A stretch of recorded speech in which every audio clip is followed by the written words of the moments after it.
My friends, hello, I am your host Christian Watson here on this rather tiring day. It is tiring because the political discourse is flooded with voices who are quick to jump at any opportunity to politicize something and who are not using the proper rigor that one should use in the formulation of their claim.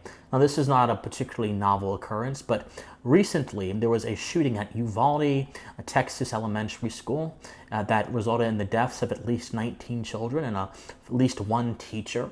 And unfortunately, many left-wing politicians and activists have been jumping at the bit just to push their gun control agenda by using the deaths of those little kids to do so.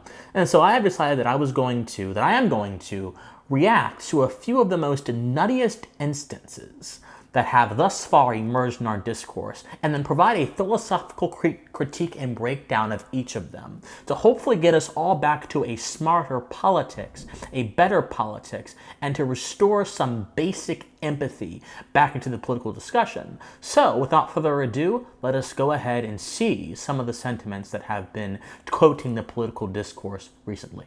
And so let us start with Senator Chris Murphy of Conneticut, who is a sitting United States Senator right now, who has been pushing for gun control for a decade, ever since I was like a little boy, ever since Sandy Hook, that another tragedy happened. He has been using every single gun control incident since then, and perhaps even before then, mass shooting incident since then, to push for gun control. So let us see how he justifies his sentiments in this video. Let's see what he says. Mr. President, there are 14 kids dead in an elementary school in Texas right now. Okay, notice something. Hold on. I am not trying to accuse him of being insincere with how he uses words or how he uses emotion, but what he is doing here is the long pauses, the looking down, the furrowing of his brows, the mouth movements, all of that is an attempt to evoke a sense of emotion into you. A good rhetorician does that, but does someone who is trying to present to you a truthful case try to assail your emotions? When someone tries to attack and manipulate your emotions, they tend to have ulterior motives, and this is the first red flag here. I want you guys to understand that. There is the sentiments he has, the words he has, but also how he expresses those words, because my friends, each and every one of us are vessels for ideas. We are not the ideas themselves. We are simply emissaries for the ideas to flow through. But if the delivery mechanism is gunked up with a bunch of debris, then you cannot have the ideas express themselves clearly. And a part of the debris is emotional manipulation. Speak clearly, speak truthfully, and don't try to use theatrics to get your point across. It helps no one, and it damages your pursuit of knowledge. Continue. What are we doing? What are we doing? Just days after a shooter walked into a grocery store to gun down African American. And so he has to mention the Tops Supermarket massacre, which is a different set of circumstances than the Uvalde elementary school shooting, because he's trying to create this broader idea. You see, it's not about these events in isolation for these people. It's not about the individual lives lost for Mr. Murphy. It's about how he can use events as a means of furthering his political agenda. As I mentioned to you guys in my Twitter, and as I'm going to mention here right now, the nature of politics is one that is concerned with turning every circumstance into a political contingency. And what I mean by that is that politicians will be doing everything they can to expand the scope of government so that they can address social problems with government power. So, for example, in order to protect us from pestilence or bad health, they will have public health orders. In order to protect us from violence, they'll have gun control orders. But guess what? When you expand the realm of politics beyond what it's intended to be, and that is the protection of our individual God-given rights and nothing else, you essentially muddy the waters for people to understand these issues. Because unfortunately, politics is not primed towards rational inquiry in the pursuit of truth. Politics is primed towards satisfying the passions of your individual constituency, which may not be based on truth, may not be based on reason, and may entirely be based on a misunderstanding of government's role. Now, almost every progressive has a misunderstanding of what government's role is. Murphy is a progressive, but Murphy's misunderstanding is coming out here.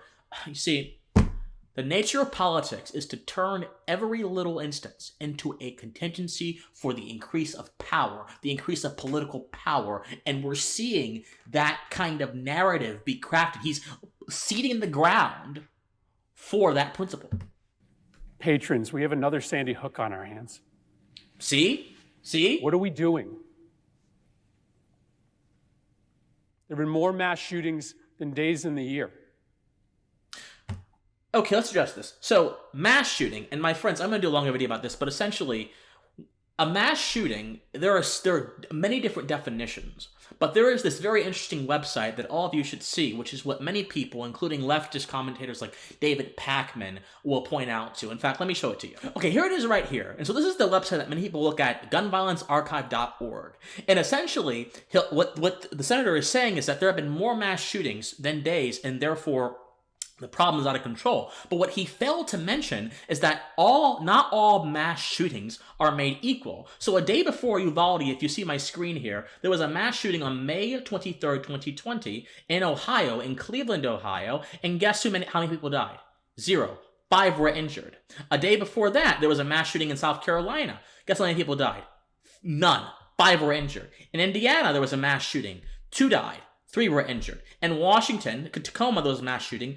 0 died, 4 were injured. It keeps going and going and going. And here's the point, my friends. The term mass shooting is epistemically irresponsible because it doesn't tell us anything meaningful about what happened. It simply tries to describe in some form how it happened, but doesn't tell us what happened, or it doesn't even really tell us how it happened. So, for example, if there is a mass shooting, that normally evokes the images of this person coming in and destroying or killing a bunch of people, but that's not even what it means. This could be like a small event related to some kind of petty criminal who is doing something in a crime-ridden area. In fact, if you look at this website, a lot of these areas where these mass shootings are taking place are actually areas with incredibly high crime. Houston, Texas has an incredibly high crime rate. Chicago, Illinois has an inordinately high crime rate. Baltimore, Maryland, where one happened on May 10th, 2022, has an inordinately high crime rate. And yet, what these people are trying to do, what Murphy is trying to do, is rhetorically make it seem as if mass shootings are a much more common occurrence than they are by using a flawed definition that tries to evoke something within your mind without actually even pushing you to ask, what is this? You must ask the question, my friends, what is this? If you don't ask that question, you will be misled every time. I think we've seen enough of Murphy's speech right now. Let's move over to Mr. Schumer, who made another speech. All we hear from Republicans are thoughts, prayers, and now there's a new phrase. Now some of my Republican colleagues want to lift up the community. That sounds heartening. See, this is the level. This is the level of political discourse. Because I will give Schumer a little bit of a bone. He is correct. There is a common refrain after these kind of events, but there's also a common refrain from the left as well. We need common sense gun control. We need to make sure that assault weapons are gotten off the street. These sort of epistemically, rhetorically loaded words are being pushed in front of people. A lot of people have presumptions about what those things mean, but not many people actually understand what it means. And this is how you actually cultivate knowledge. You embark on inquiry. What is an assault weapon? And if you actually looked and understood, you would see that assault weapon is simply a scary term for otherwise rather regular standard firearms that are used for hunting sport. Yet it is politically convenient to say assault weapon because, again, it targets the passion. See, this is why the natural law theorists warned us. And natural law is the part of the fabric of American society. It underlies our constitutional ethos. This is why they said that we have to use reason to check passions, or else we cannot live or function as human beings. And yet the entire nature of politics is to get you to forget you can think. Because if you think, you may be able to develop more nuanced opinions, and you may end up rejecting the premises these people are putting out there wholesale. Therefore, their ideas fell. Schumer is guilty of this. He's doing it right now. Nothing to prevent the next family from having to grieve for their loss. And it won't do a single damn thing to prevent another life from being taken.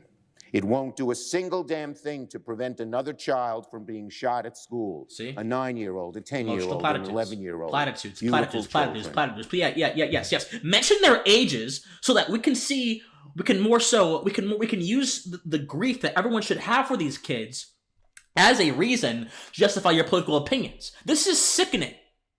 An 11-year-old, a 12-year-old, he is using their ages, trying to evoke. I told you, he started with the general phrases. Now he's trying to evoke images of these kids so that you don't see his position. You see them in the light of his position. And so therefore, man, this is manipulation.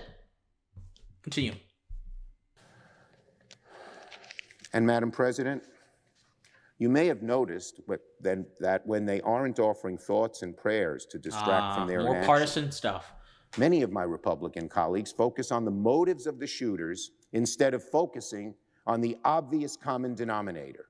What's the common denominator? They talk about the real villain being mental illness. Yes. And say nothing of the fact that we are a nation suffocated by firearms. So once again, here's number one. The Schumer, like many of his left-wing colleagues, refused to distinguish between mediums and causes, mediums and ideas. So a gun is simply a medium by which something is carried out, but there's a motivation behind the use of that medium. So if I am motivated to go ahead and kill a deer, there's going to be a drastically different consequence than if I'm motivated to go ahead and shoot up a school. The motivation is what governs the use of the medium. So it is not going to be useful for us to prevent certain uses of a medium by not understanding the motivations that lead to sickening behavior. But this lack of distinction allows Schumer and rhetoricians like him, and maybe calling him a rhetorician is a little bit too kind because there's nothing rhetorically profound about what he said. It's pretty trite and boring, but we'll go with it anyway.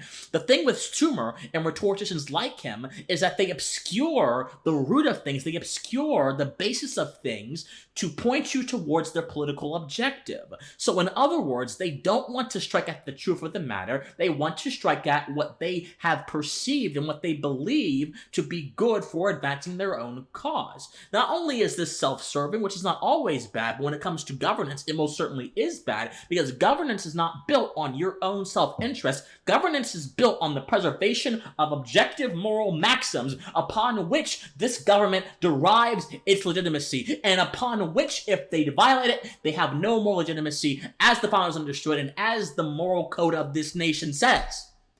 So not only is government not based off of self-serving interest, our government is an anathema to self-serving interest. But here's the problem. Most politicians, almost all politicians, are self-serving in some way, shape, or form. And even if that self-service is in a way that benefits the general moral code of our country, natural law, or whatever, it's still concerning that that their protection of natural law comes from self-serving and not from a duty and imperative imposed upon all of us, especially upon our government officials. It's sickening. It's sickening. Now, this one was unexpectedly removed after it was posted, but Nick Hanauer, I hope I'm saying that correctly, made this really odious tweet about Republicans. Here's what he said. He said, "Let me pray too. Dear God, please reach down in all of your mightiness and give all these Republican politicians terminal cancer. Let them die excruciatingly painful deaths." What kind of mind makes, what kind of depraved, I'm sorry. "Let them die excruciatingly painful deaths and then chuck them into hell for all eternity. Amen." Wow. My friends, prayer is a very powerful tool. Even if you don't agree or believe in Christianity or religion, prayer can activate certain things within somebody, can activate certain receptors in someone's brain that can help them feel more hopeful, more motivated. Prayer has a lot of health benefits, even beyond the spiritual side. Now, I'm a Christian myself, so I do believe in the power of prayer. But what this man is doing here, he is mocking the power of prayer, and he weaponizing it more dangerously against his political enemies, therefore not understanding the significance of using prayer as a tool of mental health, as a tool of sort of surrendering your struggles to the unknown. He completely rejects all of that and utilizes it for mockery. People like this do not understand the nature of reality. People like this do not understand anything in a significant way. All they see, just like the patrons in Plato's caves, are their own shadows, and they're impressed by them. But the moment something else, the ray of sunlight beams from the top of the cave and penetrates the shadow and destroys it, their entire reality is broken. Don't be a shadow man. Be a man of reason and truth. All right, AOC said there is no such thing as being pro-life while supporting laws that let children be shot in their schools, elders in grocery stores, worshipers in their houses of faith, survivors by abusers, or anyone in a crowded place. It's an idolatry of violence, and it must end. There are so many things incorrect in that one statement. Number one, we have the fallacy of equivocation. So, my friends, for those of you who do not know, equivocation is this act of trying to make two very distant and non-related things seem similar by obscuring what they truly are. So the term pro-life is a contextual term, but many people, since they don't have the ability or the willingness to look at nuance, will extrapolate pro-life to other political issue areas where they think they can get a rhetorical one-up on people. But no honest person does that, because the term pro-life particularly conforms to the preservation of the life within the womb. That does not mean that you're pro every single life outside of the womb, because obviously there are some lives outside of the womb that are actually quite vile. There are some mass murderers that are quite vile, and obviously you wouldn't be pro their life, right? It makes no sense even. What would it even mean to be pro-life for a mass murderer? Would that mean to preserve the mass murderer perpetually by giving him state-sponsored healthcare or whatever? What does that even mean? It makes no conceptual sense, because when you take a term from its very concrete foundations and you expand it to where it need not be, it breaks down. Hey, perhaps this is why government intervention into so many different areas of society ends in turmoil and disaster. Not because the government is bad at things, which it is, but because the principle of the government was never meant to be extended beyond a few certain things, and whenever you violate a principle, disaster ensues. That's number one. Number two, the presumption that one lets people get shot up in grocery stores by defending the inalienable right for one to defend themselves is a non sequitur. Of course, again, this is a failure to distinguish between mediums and causes. A medium is simply a vessel by which the cause is delivered. The cause is an antecedent, comes before the medium. And so AOC, just like Schumer and just like Murphy, and just like every other person who thinks gun control can actually help the situation, does not understand the meaning and cause relationship, and therefore does not understand the nature of this topic, and therefore have no ground to speak on this topic. And finally, they talk about idolatry, and that preserving the Second Amendment is an idolatry of violence. No. It's not an idolatry of anything. Idolatry is an active action which requires you to be subservient and obsequious and groveling before something. And that something is not something that is naturally occurring typically.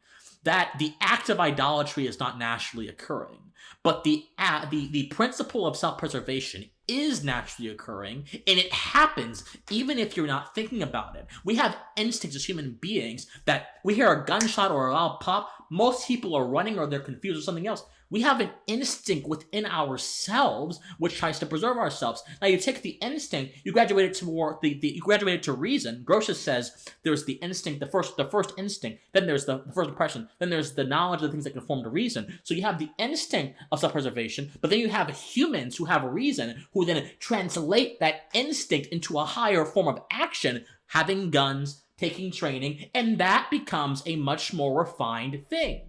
It's not idolatry. It's simply preserving what we already have, not worshiping what is out there beyond ourselves. So not only is this statement logically erroneous, not only is it a very poor attempt at rhetoric, it's also a rather telling detail that AOC doesn't understand a single thing of what she's talking about.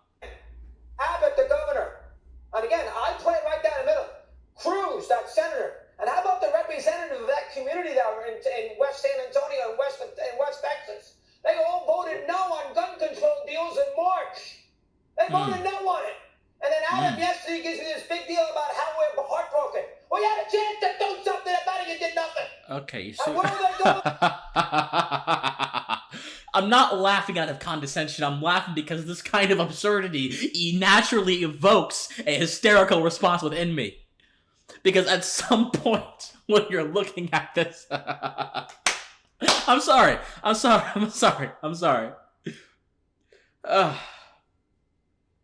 My friends, there are things to be said about many different topics, but it is it could perhaps be universally proven, without exception, that this is not the way to say them. I don't care if you're for gun control or against gun control. Obviously, I'm against it, but I would never make my case against it or for it in this manner. This man, in this little section here, said politicians did not vote for gun control, therefore they allowed this to happen. That's essentially what he said. Now, that doesn't logically follow, right? There's not an A-B connection logically, because he didn't specify what kind of gun control it is. He didn't specify if the measures of that gun control would be able to, let's say, stop this particular individual, the shooter, from being able to purchase a gun. He didn't specify any of that. He simply said gun control, then he said you could have stopped it. Again, this is the emotional association behind these sentiments that does not prove itself. These are just wild assertions, plain assertions that have no backing to them, have no justification. And if you assert something without justification, you are not fulfilling the burden of proof. Every person has what in laws we call the burden of proof. If you make a claim, that you have to be willing to go ahead and justify that claim. If you don't do it, there's no reason why people should listen to you. On Friday, half of them to an NAR convention in Houston, Texas. NRA. Houston, Texas. Yeah. It's absolutely absurd. America, shape up, wake up, and do something. I don't care what it is, and yes, there are a million reasons why we have all these 18-year-old kids who feel disconnected and feel like they got to go out there and blow up a supermarket, a school, a movie theater in Colorado. Okay, most 18-year-olds are not shooting up movie theaters. Most are not blowing up supermarkets. Most are not shooting up elementary schools. The reason why these cases are so shocking to us is because their jarring nature and their atypical nature. This is not what typically happens. This is not what most adolescents or most young adults tend to do. But yes, I think the bigger point about mental health is quite important because that's the root of a lot of this stuff. What we know from the shooter in Texas is that he had severe mental health issues, and those severe mental health issues were most certainly impugning his ability to be a normal functioning person. Now, you could ask, well, why didn't somebody do something? That's the secondary. But the primary thing to understand is that there is a mental health problem here, but not all mental health problems amongst young adults lead to this. And again, he's being disingenuous and epistemically irresponsible by not clarifying these things. Again, this is nothing more than a rant. With armor on, they're disconnected. But I can't look at every computer. I can't look at every social media post. I can't look at every Instagram thing to see what these kids are thinking about. But what I can do, what can you do? I can limit their ability to obtain weapons. Oh. That I can do. Oh. And I understand that gun companies in this country don't want that. Oh. Because they make a ton of money when they sell these assault weapons. So that company, that store, Dick's Sporting Goods, wherever it was. Okay, I can't listen to this insufferable nonsense anymore. This guy's going to drive me literally crazy. I can't stand him. So first of all, gun companies are not the only people who are against gun control and against restrictions. First of all, let me just settle this once and for all. Let me try to settle this once and for all. The Second Amendment is not a debate about practicality or history. The Second Amendment, and more so broadly, the right to preserve yourself with the most efficient means necessary in this age, that's a firearm, is a moral issue which should not be up for political debate whatsoever. whatsoever. Just like my right to life is not up for political debate whatsoever. It is inalienable. My right to defend my life, to preserve myself, which Grotius called the first instinct of mankind, is also not up for debate whatsoever. And to associate the sentiment against gun control with a political desire from gun companies or whatever, and a nefarious desire from them, is absolutely disingenuous, and I have absolutely no idea why someone like you has a platform to be able to spew this absolutely intellectually trash. This is absolute garbage on every level. In no way is this eloquent. In no way is this endearing. It's all nonsense. It's a rant. And yes, I'm getting mad. And no, I'm not acting, because this stuff gets me worked up. We have a rich intellectual tradition which produced this nation, and there are people like this speaking to very wide and big aspects of this nation, not even making arguments, making emotional platitudes, masquerading them as arguments, and possibly influencing people. That should scare you. The right to preserve yourself is an axiom. It is out there in the world. It is observable. It is not amendable. And no amount of consequentialist ethics will be able to rend that universal truth inoperable. No amount. Because we understand, if we were to take away the right of self-preservation, life wouldn't exist, or at least human life wouldn't exist. The various biological functions which prime us towards self-preservation wouldn't be necessary. We would just, I don't even know what it would be. I cannot conceptualize human beings that are not governed by self-preservation. But the fact that we are is of moral significance, because morality is that which governs action, and within society, the actions of others towards you. That's the true morality. Ethics, governing the interpersonal relationships of people. And the imperative we all have is one of non-interference, one of negation, not one of positive action towards somebody because they deserve something they didn't work for, they didn't ask for, they didn't agree into a compact with. There's a bunch of complex ideas wrapped up into this nation, wrapped up into our DNA, and people like this simply use low volume, low signal, low rate, political associations, proximity ethics, guilt by association to make their points. That's sickening. All right, this is Steve Kerr, the Golden State Warriors head coach. Let's see what he has to say. Any basketball questions don't matter. Since we left shoot-around, 14 children were killed 400 miles from here, and a teacher. And in the last 10 days, we've had elderly black people killed in a supermarket. Okay, again, what it is? Well, this is the same thing with Schumer, the same thing with Murphy, particularly Murphy. This sort of connection of events as all being endemic to the same cause, all having the same cause because they had the same medium. I think I've finally gotten this concept out. So it's a case of what I call, for those of you who may not be familiar, proximity ethics. Basically assuming that something is good or bad on the basis of what it is close to, not even what it's associated with, because association is more intimate than proximity. I can be proximal to a light bulb and not own the light bulb. He said something like that. And so what he's saying is, in all these situations, there's guns, and there's killers, and there's mass murderers, and of course the common denominator is guns. Therefore, that's the problem. Again, this is missing the forest for the trees. Actually, it's annoying that the forest even has trees, and putting some own trees in your mind, imagining trees, because it doesn't have any basis in the concrete facts of reality, because again, causes and mediums are two different things. Now, albeit a medium can cause a cause or cause a origin point of an idea to be expressed differently, obviously, but that doesn't mean that the idea itself is any less vicious. In Buffalo, we've had Asian churchgoers killed in Southern California, and now we have... That was an attack built that was done for political reasons, by the way. That was an attack at a church where a lot of people were Taiwanese.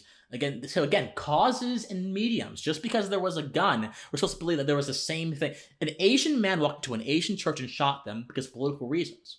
And Tops was different, and Uvalde was different.